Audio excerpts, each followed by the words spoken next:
A disappointing night once again then for Arsenal supporters, outgunned once again. The back page of the newspapers lead with stunned guns. Arteta, we just cannot score. Julian Laurent, of course, was pitchside for that tie for our ESPN Plus coverage. Mario with us as well. But Craig, it's interesting, isn't it, the rhetoric around Arsenal at the moment. It's like, they're creating all these chances, but they're not putting them away, which maybe isn't quite what the reality is. Yeah, I mean, there's no doubt they are creating some chances, but I think he's painting a picture that's away from what we're actually seeing. I think when you peel it back a little bit and look at their overall play, they're bossing a lot of games, they've got a lot of possession, but even in the game against Liverpool, which John Champion mentioned in commentary, was a bit of a makeshift side. You know, Alisson in the second half had no shots to save. Right. Nothing. So it's not like they're peppering goals after goal. This is it, Jules, isn't it? Like, as Craig mentioned, the second half was thoroughly disappointing from an Arsenal perspective. And even though they had a lot of possession in the first half, those clear-cut chances weren't in abundance. No, but we said at half-time, remember, that Liverpool were never going to be as bad in the second half than they were in the first half. It was not possible. We expected Klopp to change something, to do something, and to be fair, even just putting Harvey Elliott back in midfield, Gakpo as a 9, and not for long, because then he came off anyway, and swapping Diaz and Nunez as well. I think that had an impact, and Liverpool were much better in the second half. And even if Arsenal, there's that chance where Havertz crossed the ball and Saka not really sure how to do the volley, and then the volley goes above the bar. But it's true that they were certainly not as good as in the first half, where the first half was really, I think, the main positive, because they played well. They played well, they had chances, they just lack confidence. You could clearly, you see it's quite easy to see that right now, especially that front 3 or 4, if you put Odegaard in that front 4, even with Nelson coming on for Martinelli, that the confidence is low. But I think it's not all bad, but certainly the fact that it's 3 defeats in a row, that they're clearly struggling to score and struggling to find that fluidity that we saw last season, and the cutting edge in attack is an issue for sure. It's one thing to say it's not that bad. The problem is you're going for and expected to be pushing for the Premier League title. It's complete. You know, when you're the underdog and you're coming up and everybody's giving you praise, then that's fair enough. But Arsenal are not at that stage. Arsenal are at the stage now where, having spent 650 mil in 4 years, then you're going to have to be. You're expected to be challenging for the Premier League title. And if you don't score goals, you're not going to win games, and you ain't going to be going for anything. You know, the rhetoric that Arteta's coming out with, it's not just about this one game. He's talking about over a period of time we've been so good and we just haven't taken... In the last 4 games, they've had 11 shots on target. Do you for 1 second think you're going to win anything if in 4 games you've got 3 shots on target and you're supposed to be challenging for the Premier League title or anything else? I don't think so. I don't think there's any doubt that Arsenal are very much in this title race, right? The only reason we're peeling this back a little bit is, out of the top 5 teams, if we include Tottenham in that, they're the club at the moment with the most questions. Because if Tottenham go on a run and their players get fit, or if they hit the buffers, nobody will really bat an eyelid. Not too many will bat an eyelid if Villa fall away. But if Arsenal fall away, then they will. Yeah. And going back to these games, we've got this graphic that just, if you're into your XG and your stats, we've got this graphic that says, look, if we're talking about battering teams, then the game that Liverpool had with a record amount of goals, times G 7.11, is battering teams. Now, nobody expects you to get those kind of stats. I think it's XG, not XG. Yeah, times G, XG, same thing. Right. But even if you half that to 3.5, right, that's still a lot more than Arsenal's average, which is 1.86. Right, now go back to the last 7 games, their average is 1.64, which is only just slightly more than the Premier League average. So, recently, they are not horsing teams and just not scoring. They've got plenty of possession, but they're not getting themselves in great positions. They are kind of just more than average, but when they get in those positions, they're not scoring. So it's not just about saying we need a £100 million striker. We need to find a guy that's going to put... Yes, that will help, but they haven't got a times G that is... XG. It's the same thing. It's not. If they have It's from expected goals. I just say How dare you? How dare you? If they haven't got a times G, I'm going to stick with this now, XG, if they haven't got an XG that's obliterating everything else, then it's a little bit of a lie. And I think it is. They're only just above average in the last 6 weeks. So it's not just about, we're not putting the ball in the back of the net. They're not giving teams a going over like Mikel Arteta is suggesting that they are. Is that fair, Mario? Yeah, it's fair. You know what the thing is also, when you looked at the first half, they had a couple of opportunities to strike the ball, and it took them too long to make a decision.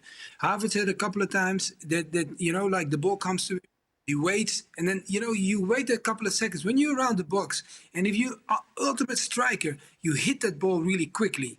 Okay, then the second half, when we look at the second half, they were kind of fortunate there moments in the sense of, like, if you look at Nunes had so many opportunities. There were a couple of opportunities that he could slide his players in, and he would not play the ball to them. If he would have, released the ball quicker, then Arsenal could look even worse than what came out of the score.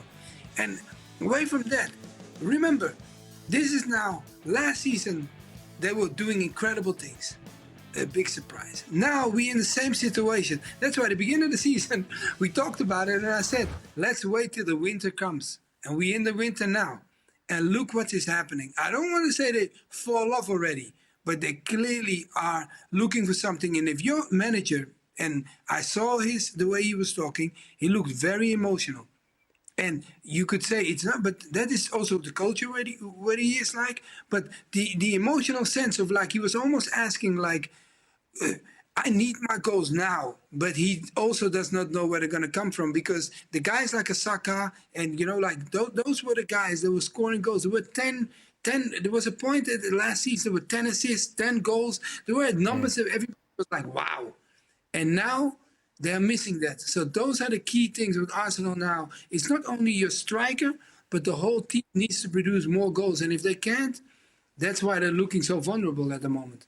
Is the problem, Jules, well, certainly a big part of it, the fact that their big players seem to all be out of form at the same time? Yeah, it is, and I mean we haven't done it for the show tonight, but we've compared already the numbers for Odegaard and Jesus, Martinelli and Saka this season compared to last season, and it's just day and night. And I think even if your team is maybe more solid defensively this season, at times certainly, and I think they have the most clean sheets right now so far in the Premier League with Liverpool and another team. Offensively, attacking-wise, it's just not as fluid. And we've said that even when they were top of the table after the Brighton game. We said it even before the Liverpool game. We said it's just not clicking offensively like it used to last season. And maybe the opposition teams have found a way of defending better against Saka, whether you doubling up on him or whether you show him the outside. There's different ways. I mean, Martinelli's form has been really, really difficult for him. And Gabriel Jesus has had injuries already twice in the season. So it's difficult. And on top of that, you lost Granit Xhaka as well. And if Odegaard is not creating those chances, being that kind of engine of creativity, and even him himself scoring goals, then you're in trouble. And that's exactly what they are. And I think Arteta maybe needs to find different ways of creating chances than the usual route in a way. And we saw that against Liverpool in the first half. It's a lot down to the ball to Odegaard and then the ball to Saka and then Saka one-on-one against his defender. But there's a time where that doesn't work anymore so much. A lot of times last year they had Xhaka and Partey in the side, right? And people say, well, that's more defensive, and why they should be creating more chances now because they've got a Havertz or a Trossard and an Odegaard. But it doesn't always work that way. Right. And Xhaka was this guy who, he had this disciplinary problem. He carried it with him into Arsenal from Germany. Now he's gone back to Germany. But last year he probably had one of, if not his best seasons. And one of the things he was doing was going out to make sort of a back three at times when the keeper had the ball, and we saw Zinchenko then would go into the middle of the park, and it gave that left side a better balance with two left footers there. And when he went into midfield with him and Partey, they had two guys that could tackle as well, win the ball, and it maybe gave Odegaard a little bit more freedom. Whereas this year, it's generally, and for the most part, yesterday was different. It was Jorginho and Rice, but generally it's just been Rice. And that's a lot of work for one guy to do with two more offensive players in front of him. So just because you're getting more offensive players into offensive positions doesn't necessarily translate into creating more chances. I think they're finding that out this season. And what's it, Jules brought it up about Saka, obviously. Is it a case that he's out of form, or is it a case that some teams have sussed out how to defend? Well, against... I don't think sussing out.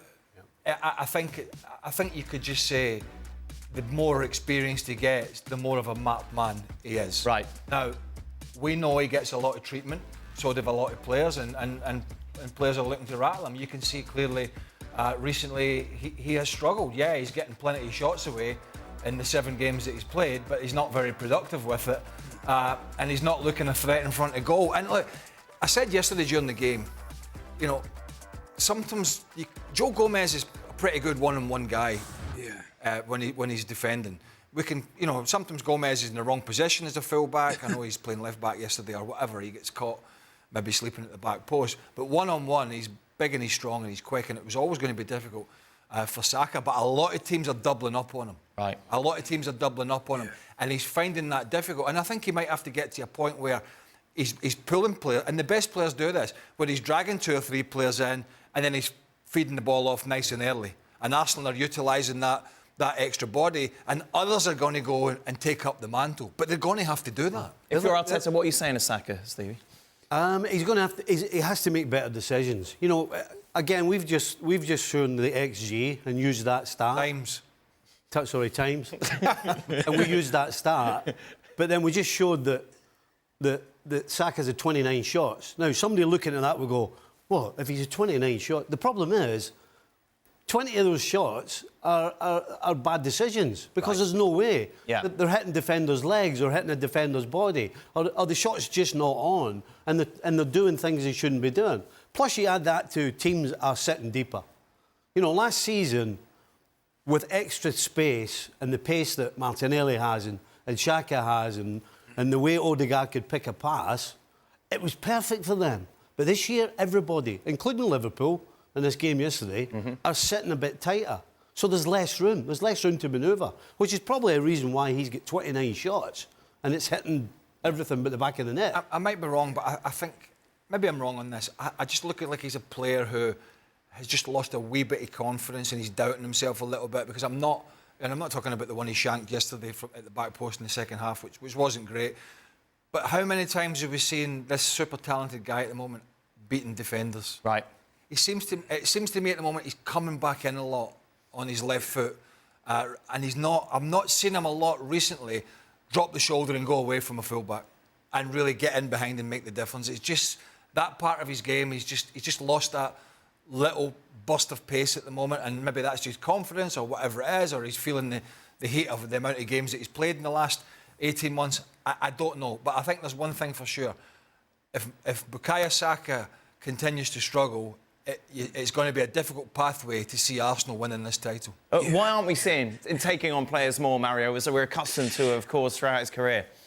I think also, you know, if you look at the game yesterday, you know, Klopp played, a Gomez there with a right-footed player playing against a left-footed. So you know that Saka likes to go inside. And what is Gomez's stronger feet? Is his right. So on that scale, he knows how to block that ball quicker. And I felt like in the beginning, in the first couple of minutes, in the beginning when the first half kicked off, Saka read Gomez because he knew his control was on the inside on his right foot. So you read that and they could have scored out of that goal. There came a great tackle for, Konate made a great tackle out of it. So that's why they didn't concede it.